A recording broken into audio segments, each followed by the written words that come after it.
I'm breathing underwater, I'm weightless through space. I'm soaring like an eagle all over this place. Creatures most will never see are waiting there to look at me, and all I gotta do is breathe underwater. In this series finale, Admiral Nelson is at the Institute and he's trying to talk to the Seaview. Hello? Hello, Seaview. Yes, Admiral. Look, I can't hear you very well. I know, it's interference from here. We can't pinpoint it. What?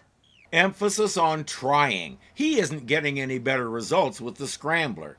Whatever that is, it's keeping any signal from getting out from the Seaview. It's a massive interference here, and I can't stop it.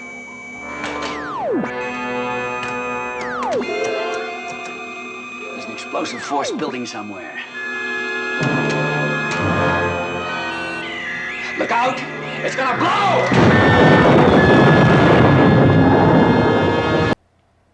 Now that's how you put a definitive end to a series about a submarine. Irwin is going to make sure nobody tries to revive it. Hey Frank, might want to watch your back.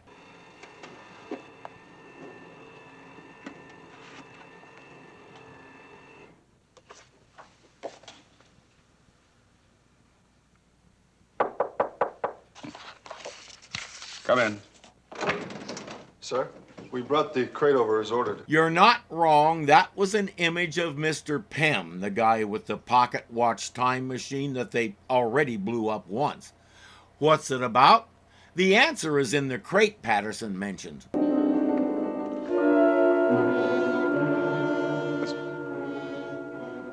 Mr. Pym. Admiral Nelson. No.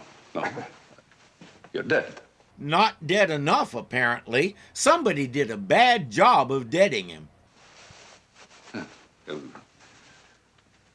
You were killed aboard Seaview. There was a massive electric charge. Oh, yes, I remember vividly.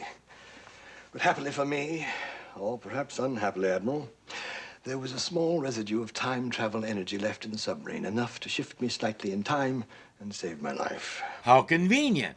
But it's good for us because you couldn't find a better guest to close out the series with than Henry Jones. Mr. Pym is one of his best characters ever. He's as dangerous as a cobra, and he's just so goofy about it. He wants a favor. Nelson basically says, whatever it is, the answer is no. I have no childish lust for power. Now I realize how infinitely much more satisfying it would be to work for the benefit of humanity. Well, that's noble of you, Mr. Pym. I know how delighted you'll be with what I have to propose. Sorry, no deal. But you haven't let me explain it. You don't have to explain it. I know exactly what it is. You want to build another time device, and you need nuclear power to do it. Precisely, but just imagine the possibilities, Admiral. You and I together will have complete mastery over time. We'll be able to move backward and forward through the ages at will. Now just think how we can help humanity. Admiral Nelson has had enough. He's about to have Pym removed when another message comes over his device.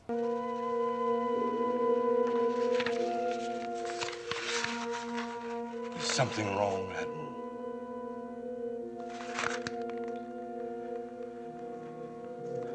Report from one of the search vessels. Seaview's been located at the bottom of the Pacific. Hull crushed. All hands lost. Oh, no. Gee, if only there was somebody with a time machine so you could go back to a day before the explosion and warn them. Oh, wait! Just one thing, we have no time device. We'll get one. We can use the power from the reactor here. How long would it take? Oh, I suppose I could produce a crude working model in a matter of hours, but it'd only take us back a few days. Few days, that's all we need. Let's get started. Yes, but Admiral, remember our bargain.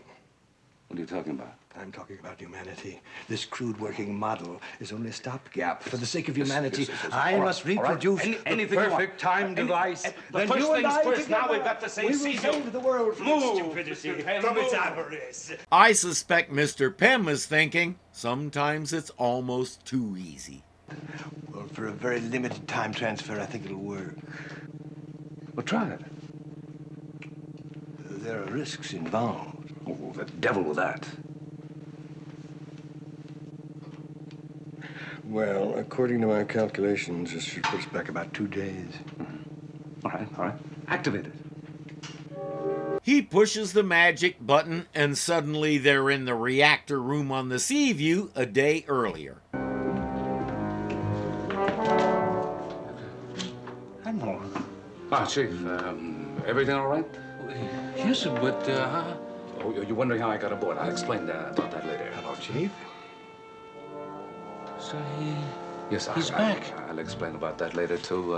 Excuse us, please. Come this way, Mr. Penn. Hey. You'd think the chief might have gotten used to the Admiral appearing out of nowhere and babbling incoherently, but I guess not. Hello, Lee. Could you come to my cabin? There's something I'd like to talk about. How are you, Captain? Nice to see you again. Everyone is staring, wondering why he's still alive. As far as we can see, Nelson is the only one who'll ever get an answer. The rest will have to live in blissful Whiskey Tango Foxtrot. Admiral Nelson is big on saying, "I'll explain later," and then later never gets here. Well, a lot of this is going to have to be taken on faith. You see, there is going to be an explosion on this ship. Seaview will be crushed and all hands lost.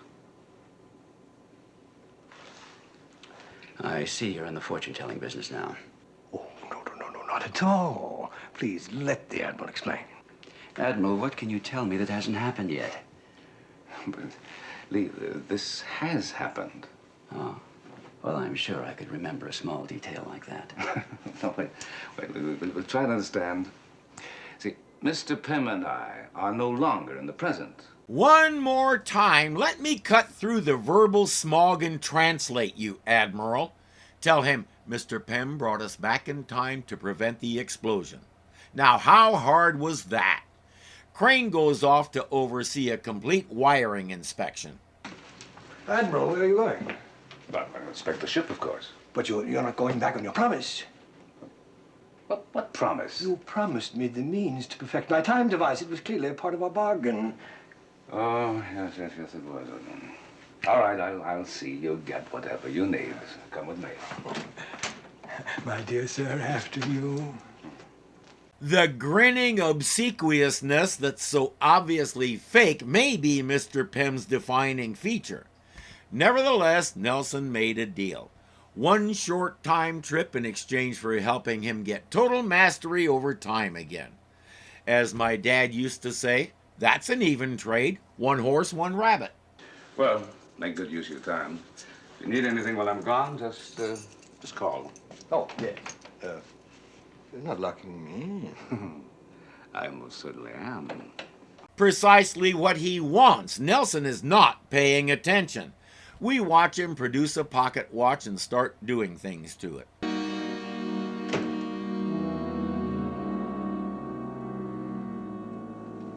How's it going, Chief? Sir, I'd like to be in as good a shape as this wiring. Nothing yet, then, huh? No, sir, nothing. It would help if we knew what we were looking for. Well, did you find anything that could potentially damage or destroy the submarine? No, sir. Sir, is there any special reason for all this? Well, let's just say it's vital to the survival of the submarine. Aye, sir. As we say goodbye to our last look at the star of the show, the circuitry room, our hearts are warmed by all the TLC the crew is giving it. It's everyone's thank you for its excellent acting. What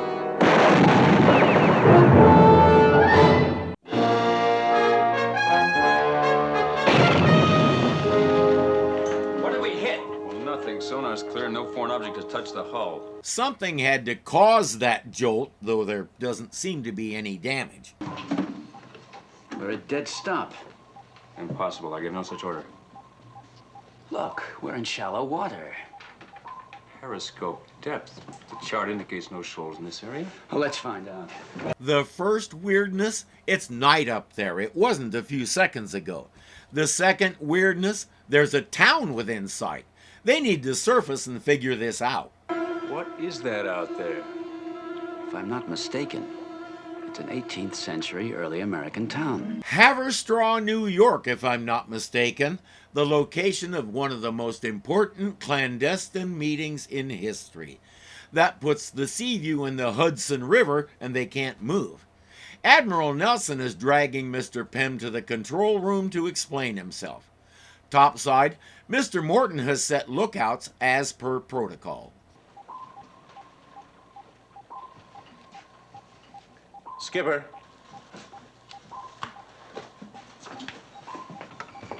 Oh, what's the matter? Radar's conked out, sir. How could that be? We had a check. We could find nothing wrong. It's not just the radar. The interference that will eventually destroy them is beginning. What's wrong? Power surges have knocked out some of our detection equipment. It must have something to do with him. With me? Why, Captain, you wound me deeply. How on earth could I possibly have anything to do with your electrical system? Well, that, Mr. Pym, is precisely what I want to find out.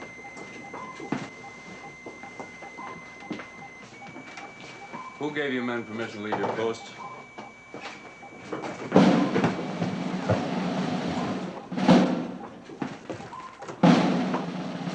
I'm gonna say he did, though he wasn't really the one giving the order. In the name of the Continental Congress, I hereby confiscate this vessel.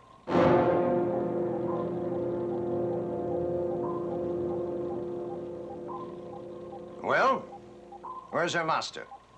I'm captain of this ship, and I'm not going to turn it over to anybody. Oh, you think not, think you? Oh, you think I think, not think I, that you think I think? You wear the insignia of a major general now. Since I'm a 4-star admiral, I outrank you by 2 stripes. And I, sir, outgun you.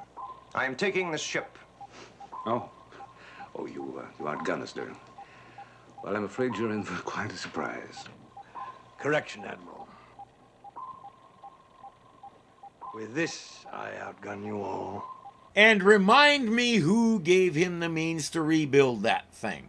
May as well find out what he wants. General, will you kindly introduce yourself? Your servant, gentlemen. I have the pleasure to inform you that my name is Major General Benedict Arnold. At the time, General Arnold was a colonial war hero and a good friend of George Washington. He switched sides for several reasons. He was deep in debt and pulled some shenanigans with Army funds to help with that. He had been passed over for some recognition, and that hurt his little feels. But I suspect the most important reason was he married a loyalist. Totally apart from any other factors, nagging will do it every time. So you've transferred us back to the time of the American Revolution, have you?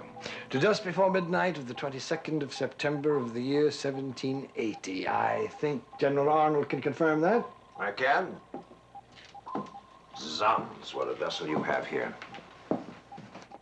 It's all you said it was, sir. And more. Well, you two seem to be old friends. That's not nice. A perfect combination of scoundrels.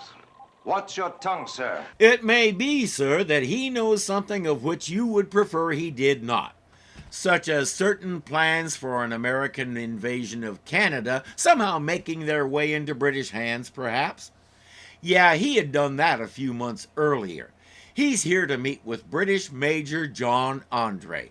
He had recently been appointed commander of the fort at West Point, New York, and was there to make a deal with Andre to hand the fort over to the British. Sources differ on when this meeting actually happened. It took place somewhere between September 20th and 22nd. It probably didn't happen on the 23rd. I'll explain how we know that later. I'd like to suggest that you, Admiral, the General, and I retire to your cabin for a council of war. All right? Now, don't try anything just yet. I want your word on that. Right, sir. While they're off talking, just about everybody will have a suggestion for the captain how to fight back. Sadly, Captain Crane takes his word seriously, so everyone stand down. I don't like any part of this plan of yours. Really? I don't know how you can say that, since you haven't the slightest notion of what it is. I not only have a notion, Mr. Pym, I know what it is. Well, I'd be amused to hear your version. General Arnold is here to hold secret meetings with Major John Andre, aide to Sir Henry Clinton, the British commander. Enough! I've been betrayed. Wrong, General. He knows about it because it already happened. Sit down and ponder that for a while. Well, I wouldn't talk about betrayal, General, not with what you have in mind. I'll have your head for this. General! General! Put up your sword, I beg of you. How much more do you know? Much more. You plan to deliver West Point to the British, split the colonies, and see the revolution crushed. His plan was simply to leave the gate open so the Brits could march right in. Simple and effective. Fortunately, it'll end in disaster for you. Don't be too sure of that, Admiral. Is this man a devil? How does he know all this? He's just been boning up in his history. What he forgets is that history is going to be changed. Not if I can help it. What's this? Are you ignoring my warning? You can't change us in time. You need the ship here and now. And you, Admiral, need a lesson. I dislike doing this. It's a tiresome waste of time. However... Little play on words there, eh? It's intense enough that Nelson says, okay, I won't get in the way.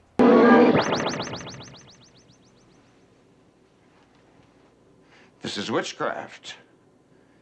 I've placed myself in the hands of the devil himself.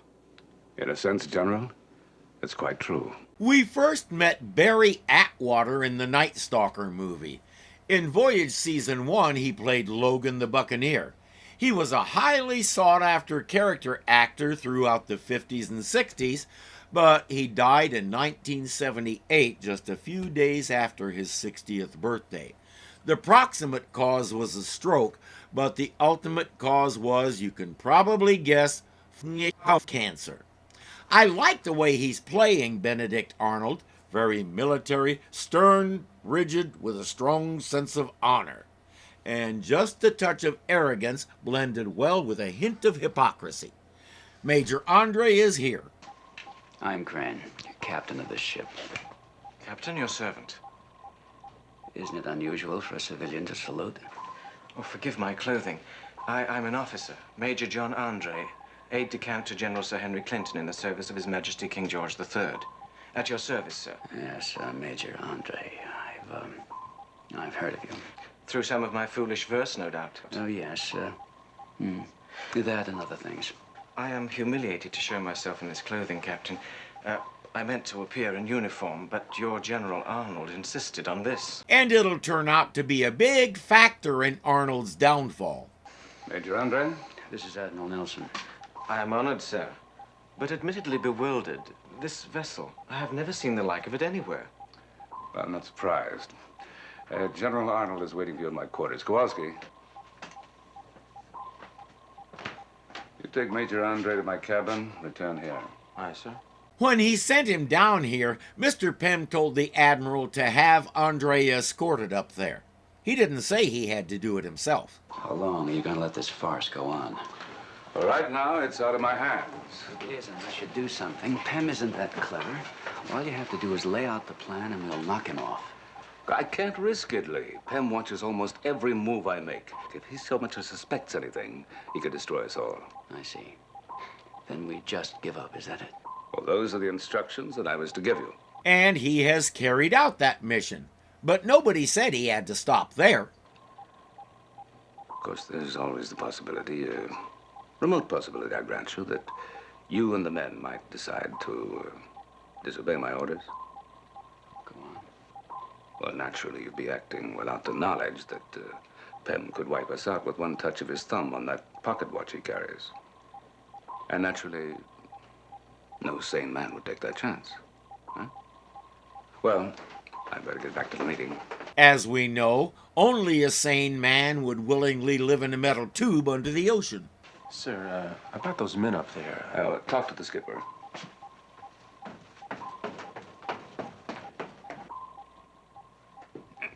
Skipper, you mean to say that that's the real Benedict Arnold up there? And the real Major Andre. And right now they're plotting the surrender of West Point. And we're just standing around? Excuse me, sir, but about those two men Never up... mind that, Ski. Right now, I need you both. Poor Ski, nobody ever tells him anything.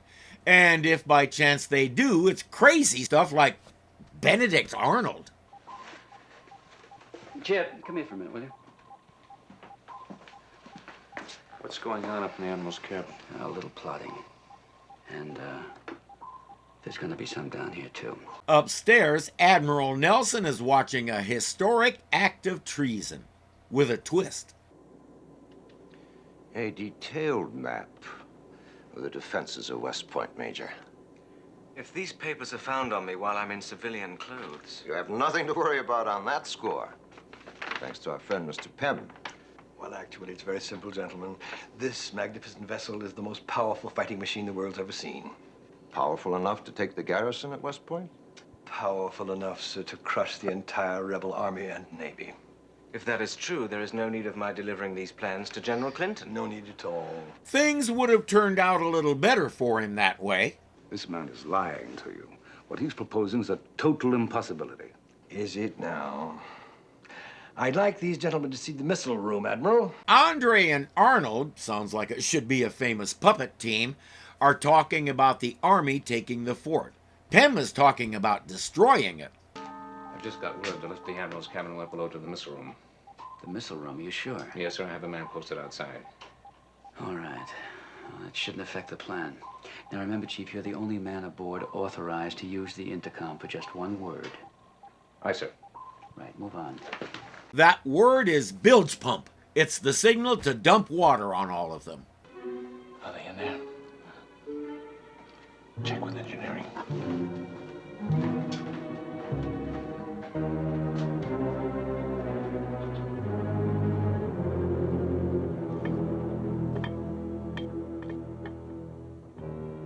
Yes, gentlemen, this little tube stores enough power to obliterate West Point completely, as I shall soon demonstrate. He's looking at the torpedoes.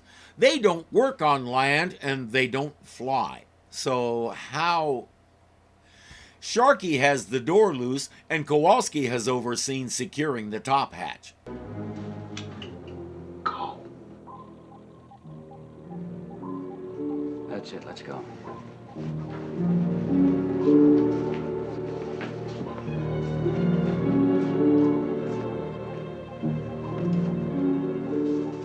A dead flat angle now.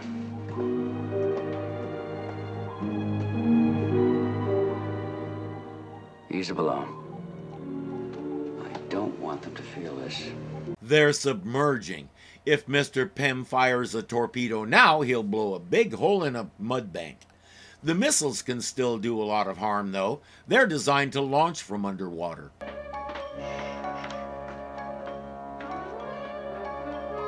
Now remember, all you've got.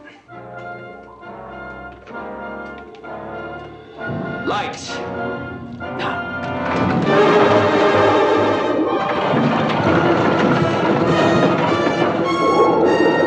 Unless you do that.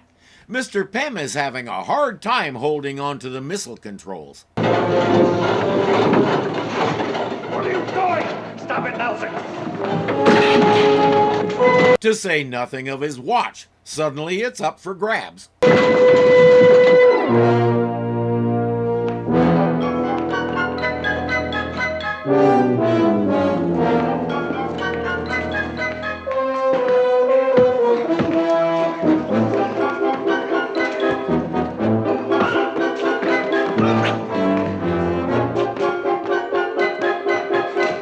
Sharkey wins the scrounge contest.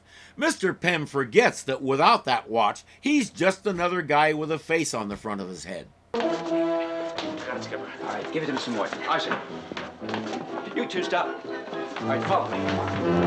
I think he just remembered. Captain Crane doesn't want that thing, and Chief Sharkey sure doesn't want it. Did it all work? Skipper says to give this to you. To me? What'll I do with it? Just don't push that button, sir. Aside from that, do anything you want with it except give it back to Mr. Pym. In the missile room, Captain Crane's gun has a distinct advantage over General Arnold's sword, so he and Andre surrender. Admiral Nelson takes them off to talk, Captain Crane and Kowalski return to the control room, and everybody else fans out to look for Mr. Pym. Where is he? Who, sir? Pym. I haven't seen him. What? Sir, I gave Mr. Morton Pym's device. I wish you'd be responsible for it, Lee. That is what's known as bumping the problem upstairs, or the world's slowest game of hot potato. Now, Kowalski, take this to the Admiral. Guard it with your life on the way, all right? All right, sir. All right, go ahead. Nope, definitely bumping it upstairs. Nobody wants to hold that thing, and you can't blame them. Mr. Pym has an idea.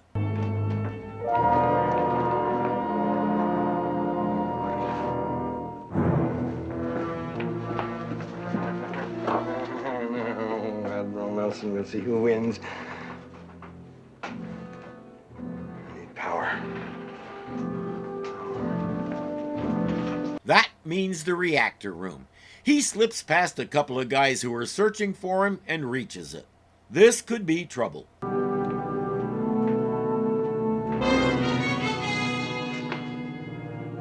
I thought you'd head for here. Or not. Gentlemen, I'm very much afraid that both of you are going to have to take your chances with history. I'm not afraid of history, Admiral. I know what I'm doing is right. If given the choice, I'd do it again. At any rate, the name of General Benedict Arnold will be remembered. I can promise you that. See that the generals put ashore on the West Bank. Aye, sir. He has Andre deposited on the East Bank, and the two of them can figure it out from there. Which they did. I believe they met somewhere on the West Bank, but don't hold me to that. Captain Crane, what a dreary surprise. What's that you got? This? Oh, it's just a toy. A plaything. Would you like to see it? If a pitch hits two batters at once, who gets to take which base?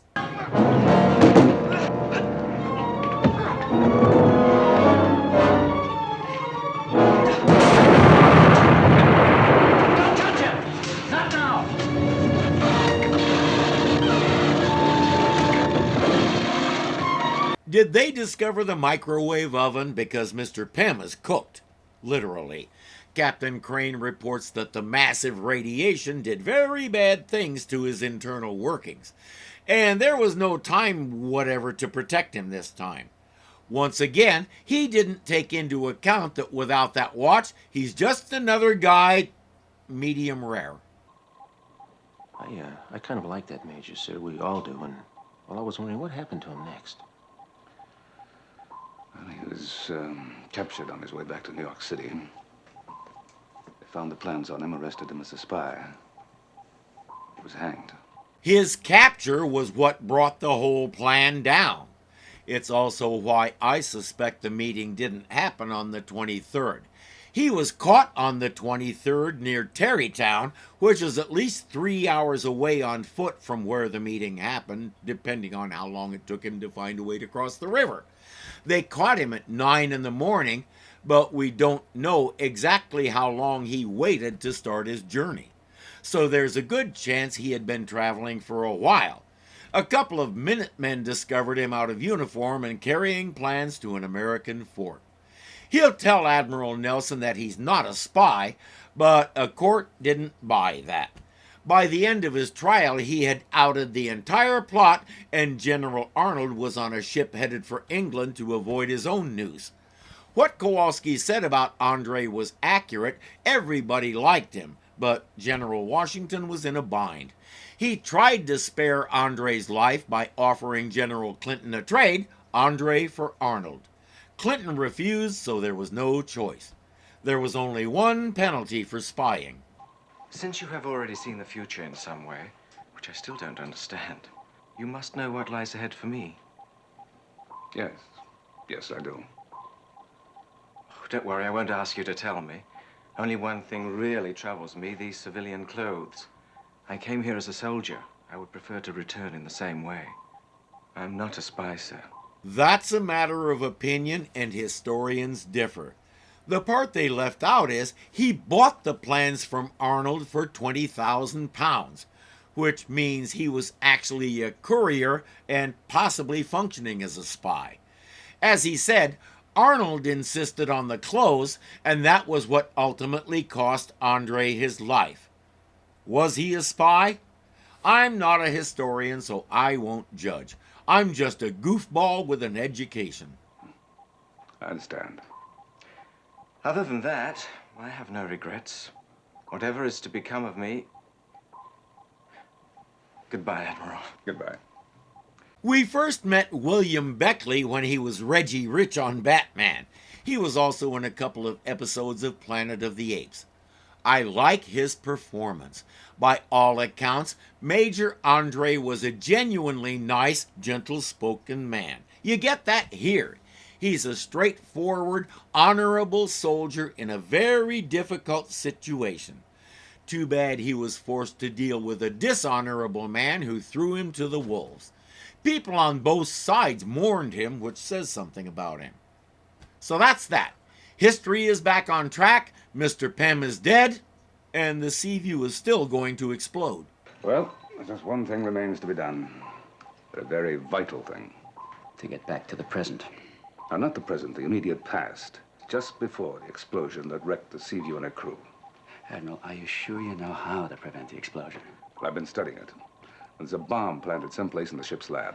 If we can return in time to jettison it, we'll be all right. I only wish you could do it right now, before the transfer. Oh, so do I, but it isn't there yet. Then go back several days and find it long before it becomes a danger.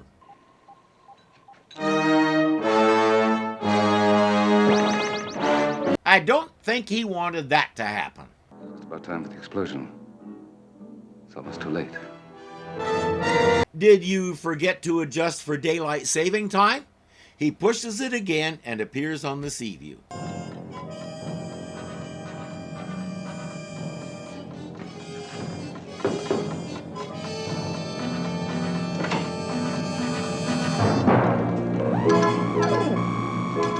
It's getting worse. It's a massive interference here, and I can't stop it.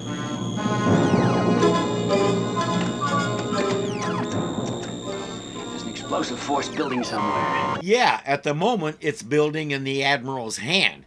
It's amazing how fast you can move when that happens. Look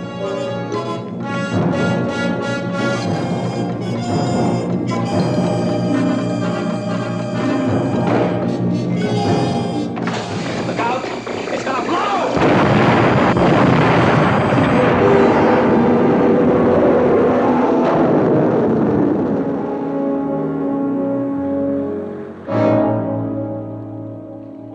Jettison was planted by Pym just before Seaview left port. And you didn't go back to before he planted it and stop him from planting it because...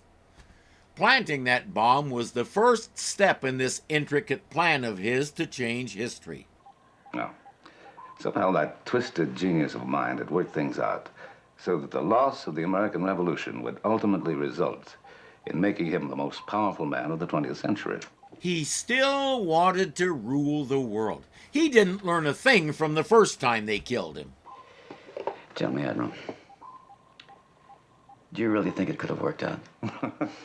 Knowing Mr. Pym, I'm certain it could have worked out. As for this, well, it'll have to be destroyed. I'm afraid the world isn't quite ready for that yet. Mr. Pym is charbroiled proof of that. The series had been circling the drain for a while and everybody knew it. To everyone's credit, they gave us a really good one to go out on. Bringing back Mr. Pym was brilliant because who didn't love Henry Jones? The way the story wove the historical account into itself was seamless, though I found our 18th century friends' reactions to the Seaview a little, shall we say, understated. They had to wonder how it moved without sails or oars because the steamship wouldn't be invented for another 25 years or so. An all-metal ship that sinks deliberately, they had to have so many questions. It's too bad we didn't have time to explore that more. It could have made for some nice comedy relief. Wow, this has been a journey. If you enjoyed it, I encourage you to pick up the series on DVD. Some episodes are also streaming on Hulu, and I've been told that the series is streamable on Prime Video. However you choose to do it, watch the series and enjoy it. Even the dumbest and lamest episodes are worth watching for the acting alone. This was a cast that just clicked. You can see how much they enjoy working with each other, and that brought out the very best in all of them. I'll be taking a break and then be back a few weeks later to check out what Irwin Allen was doing after all his various series ended. Which is to say, after he ran out of 1960s to play with. Until then, I'm Irving, this is Hazel, and we thank you for being with us. Hope to see you again soon. All I gotta do is breathe underwater. Breathe underwater. Breathe underwater.